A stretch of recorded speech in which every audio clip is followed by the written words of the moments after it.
আর দেবদা আরেকটা বিষয় যেটা আমরা জানি যে এসআইআর নিয়ে কি এসআই নিয়ে কি করবো? আমার মনে হয় অনেক মানুষ যাচ্ছে হিয়ারিং এর জন্য, আমি কি একমাত্র নাকি?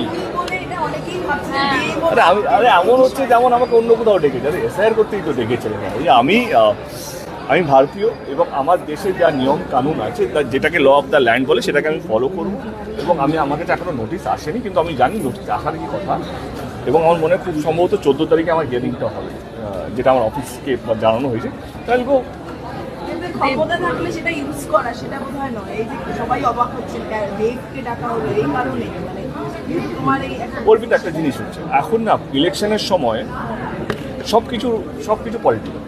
এবারে আমি কি কথা বলছি সেটাও যদি রাজনীতি হয়, দেব তো সেই রকম, দেব 13 বছরের রাজনীতি করছে, 12 বছরের রাজনীতি করছে। আমি এমন কোনো মন্তব্য রাখি যেটা আমার পার্টির কোনো খারাপ হোক, বা এমন কোনো মন্তব্য রাখতে চাই না যেটা আমার দেশের সংবিধানের কোনো দাগ কাটে। আমি আমার দেশের সংবিধানকে রেসপেক্ট করি। আমি আমার পার্টি, আমি আবারও চাই যে 4র্থবারের জন্য মমতা ব্যানার্জি আবার সিএম হয়ে আসুক। এইটার মধ্যে কোনো নেই, রাজনীতি নেই, এটা আমি চাই। এগুলো রইল কথা SIR law of the land, যেটা এখন নতুন নিউ নর্মালের মধ্যে হয়েছে, আমি সেটা ফলো করবো এবং নিজেকে প্রমাণ করার জন্য যে আমি citizen of this city, of this country, যা লাগবে সেটা করবো।